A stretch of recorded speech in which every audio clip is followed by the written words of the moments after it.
Ed, can you tell us about how you got your father to even open up about this time in his life? I mean, we know how chatty Asian dads can be. I have one. Right. Yeah, and you're saying that sarcastically. So, for those of you unaware of it, like Asian dads are usually famously reticent about their personal lives. So, I mean, I had started, I think, as I said at the opening of this talk, I'd started interviewing my parents in my 20s about their lives. And that was when I first learned my dad had been in the Chinese army. So I think that had already, I did that, in part for a student project when I was in grad school at Berkeley. So I think that had already kind of broken the ice on my dad talking about his past. And I didn't find him very reluctant to talk about it, but I had to take the initiative to pry it out of him. He didn't offer up any of the information when I was young. And then when I came back to the subject in 2018 onward, he was pretty open about it. I think that earlier session with him decades earlier had helped. And I also think that, at this point, he's still alive right now. He's 92. And I started interviewing him in the second phase in his late 80s.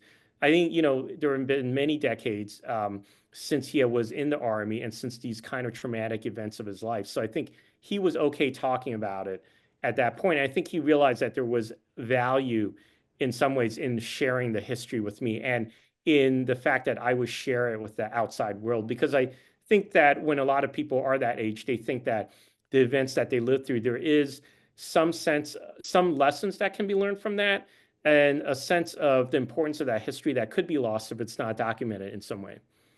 Yeah, absolutely. Um, so had your father read the book? What's his reaction? Well, he was pretty integral to the writing of the book. So I would interview him, then I would write the chapters. Then, I wrote as I finished each chapter that involved him. Not all the chapters involve him because some of them are about contemporary China in my own time there. But each chapter that involved a narrative about him and his life, I would share with him in draft form, have him read those. He would then fact check the chapters, make sure I gotten the facts accurate, plus that I gotten the right emotional resonance of what he was feeling at those moments. And then I would make fixes to the chapter. So he was very much involved in the process of fact checking and of my revising of the chapters. And then he read a galley copy of the book in the spring once that was ready. And I asked him to make any corrections that needed to be made to that copy. How does he feel about it? Like, He's pretty does he, proud of it. yeah, good. He was just asking me the other day, like on Sunday, I was over at their place for dinner. He was asking me how the book's doing, like whether the reception had gone well for the book. And I told him yes, including the Washington Post, I think, had chosen as one of the top nonfiction books of the. Reads. Yeah, so I was very happy about that. And my parents were happy since the Washington Post is our hometown newspaper, as well as, the host of this chat, along with OPC. So anyways, they were very happy about the reception. My dad, I think, is happy that his story seems to resonate with people, and also seems to say something larger about China. And I think he's also happy that younger generations, including many Chinese Americans, are learning about the country and about the history under mouth through his story. You and I were discussing in the past, a couple months ago, about this issue of exile and identity. And you mentioned that how, as Chinese Americans, some people feel like we exist partly in exile, balancing our personal desire to maintain a tie to the motherland, even if we weren't born there, and the complexities of navigating the current geopolitics, especially as journalists. Can you elaborate on that and how your father makes what your father makes of the current communist role under Xi? Yeah, I mean, obviously, China has gone in a much more autocratic and authoritarian direction. I mean, obviously, under the party, it has always been an authoritarian state. So I think at some point in the 80s to 90s, some people, policymakers in Washington, and maybe many Americans thought that, well, maybe there's a potential for it to politically liberalize as the economy liberalizes.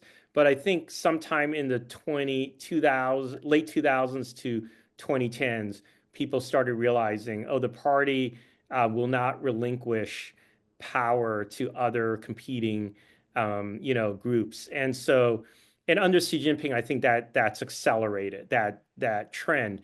I think my father looks back at that and sees, I think when she took power, he wondered whether she might impose greater, reforms on China that would liberalize it in some ways, perhaps further economic liberalization, maybe something on the margins politically, um, and also reform the party. I think he saw Xi as a potential force for disciplining the party and the corruption that had become endemic in many parts of the party.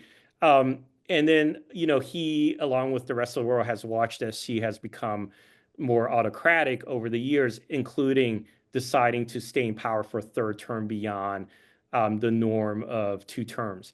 And so I think my father's conclusion from that so far is that Xi is going down the same, blighted path that Mao took, where Mao held on to power, became more and more remote from the people and from the needs of the country, and in fact started exercising power in disastrous ways across the country, culminating in the decade-long cultural revolution, which I think many people have heard about. So my father thinks that Xi is going down that path, and he thinks that China needs to, if anything, Chinese citizens need to be wary of what could be happening to their country. I think, as Chinese Americans, it's hard watching a country that you might have some affinity for going down this much darker route. And Xi's decisions have increased tensions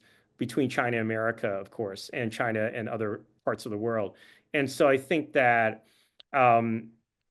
we try and navigate that space. I report on U.S.-China relations as a major part of my beat, but I report on it from the perspective of Washington. So a lot of, the way I frame my stories is from the way that different administrations in Washington, both the first Trump administration, the current Biden administration, and the incoming Trump administration interpret China.